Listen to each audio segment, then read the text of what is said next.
Doctor साहब, जब आप आती हैं तो बहुत बातें होती हैं और अभी तो वज़ीर आज़म के खुद ऐसे स्टेटमेंट्स हैं जिनकी वजाहत आप कर सकती हैं। वज़ीर आज़म ने वुज़रा को कह दिया है कि परफॉर्म करें और हुकूमती पॉलिसी के खिलाफ बात ना करें वरना छुट्टी कर दूंगा। तो बड़ी सिंपल सी ये बात है।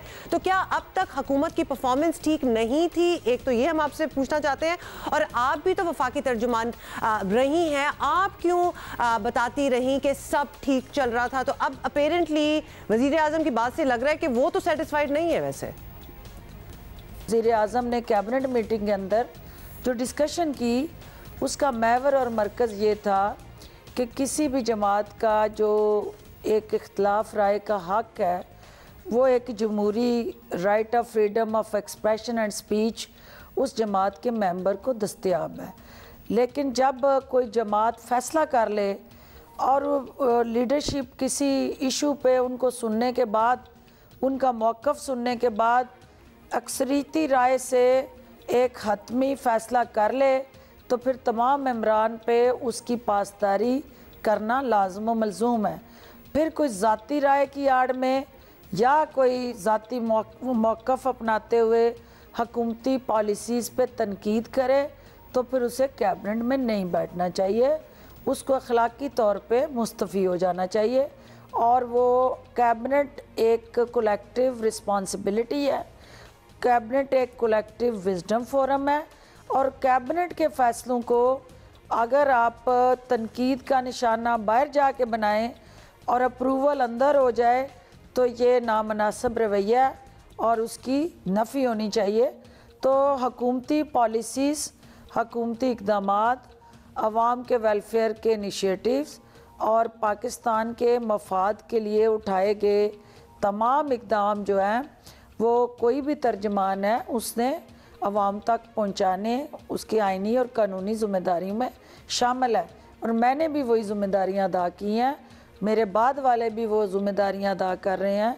लेकिन देखना ये है कि वज़ीर आज़म अपनी जमात के अंदर जिस डिसिप्लिन को लाना चाहते हैं, क्योंकि कोई डिसिप्लिन के बग़ैर, ये तो यूनिटी फेथ डिसिप्लिन कायद का फरमान है, और जिस मुल्क में, जिस जमात में, जिस हुकूमत में डिसिप्लिन नहीं हो, वहाँ पर रूल ऑफ लॉ नहीं हो सकता। तो वज़ीर आज़म ने उसकी तरफ निशानदेही की थी। अच्छा डॉक्टर साहबा, आई वंडर मौज़ूद माशरों में इसे डिफरेंस ऑफ ओपिनियन, इख्तिलाफ राय और जमहूरी इख्तियार माना जाता है, जिसको आप कह रही हैं कि इसकी गुंजाइश नहीं है। तो बड़ी ऑफ लगेगी। अब खैर हम आपसे ये भी जान रहे हैं कि वज़ीर आज़म के वज़रा से परफॉर्मेंस के मुतालबे के बाद इत्तलात, पोस्टल सर्विसेज, दाखिला उमूर, गिलगित बल्तिस्तान और कश्मीर अफेयर्स के वज़रा न्यूज़ कॉन्फ्रेंसेज इन्होंने की और अपनी वजारतों पर एक बात नहीं की।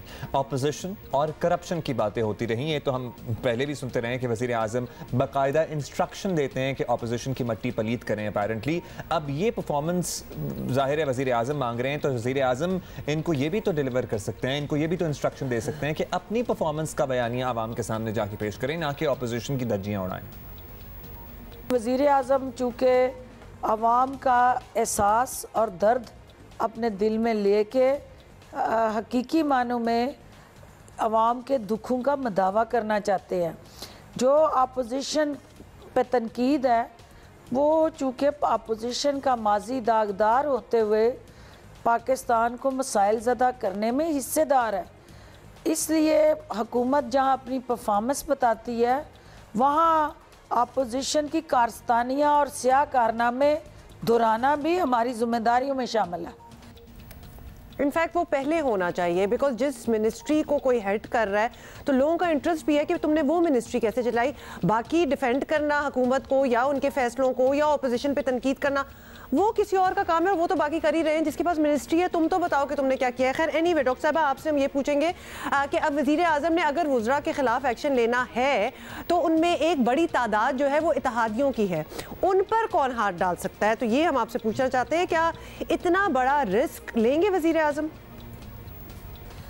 देखिए, no one is above the rules and law.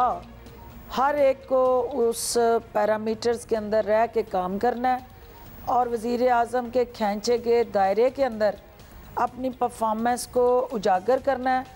अगर कोई वज़ीर वो इत्तेहादी है या पीटीआई के साथ उसका ताल्लुक़ है किसी के लिए भी कोई रायत नहीं है, क्योंकि वज़ीर आज़म आवाम को जवाबदेह हैं और आवाम को महंगाई जैसी मुश्किल से निजात दिलाने के लिए वो पुरज़म है और वो ये चाहते हैं कि हर वज़ीर, हर हुकूमती जो इस वक्त ज़िम्मेदार है वो नेक नीति से अपने फ़राइज़ की अदायगी के लिए रोल प्ले करे। अच्छा फिरदौस साहब, मुआविन ख़ुसूसी वज़ीर आज़म के नदीम अफजल चंद मुस्ताफ़ी हो गए, आपको क्या वजह इसकी नज़र आती है? आप कुछ हमें इंफॉर्मेशन तो दें ज़रा। देखिए, नदीम अफजल चंद जो है वो एक अवामी नुमाइंदे होते हुए अवाम की मुश्किलात मसाइल की तर्जमानी करते रहे हैं और वो कैबिनेट में भी और कैबिनेट से बाहर भी टीवी टॉक शोज़ में भी उनकी आवाज़ जो है अवाम के हकूक़ के लिए उठती रही है। लेकिन वज़ीर आज़म इमरान ख़ान अपने हर उस वज़ीर और पार्टी से बाहर जितने भी हमारे ओहदेदारान हैं उनसे एक अपील करते रहे हैं कि आप अपनी ज़िम्मेदारियां आसान तरीके से अदा करें और जो इख्तलाफ है, जो आपके तहफ़्फ़ुज़ात हैं, वो पार्टी के अंदर मीटिंग में बैठ के घर के अफराद की तरह आप शेयर करें और अपना right of freedom of expression and speech जो है उसको मिसयूज़ ना करें। मेरी चंद साहब से बात नहीं हुई है तो मैं चाहूँगी कि चंद साहब इस हवाले से ख़ुद वजाहत दें कि वो उन्होंने ये इस्तीफ़ा ज़ाती वजूहात की बुनियाद पे दिया या उसके पीछे क्या मुहरकात हैं, और इस हवाले से वही एक बेहतरीन वजाहत दे सकते हैं। मैं दुआ गो हूँ कि वो अपने सियासी कैरियर में जो आवाम से जुड़ा उनका एक रिश्ता है और एक उनका जो आवाम के साथ जुड़ा एहसास है वो कायम दायम रहे और वो अपनी ज़िम्मेदारियाँ निभाते रहें। बहुत शुक्रिया आपका डॉक्टर फिरदौस आशिक अवान साहिबा हमारे साथ मौजूद थी, हमसे बात कर रही थी। I would also like to know कि चंद साहब ने क्यों रिज़ाइन किया, मतलब उन्हीं की ज़बानी, जिस तरह डॉक्टर साहिबा भी ये कह रही थी कि वो ज़रा आके वज़ाहत दें। तो ऐसा लगता है कि एक प्रोग्राम्ड कोई स्क्रिप्ट है जो आप सुन रहे हैं।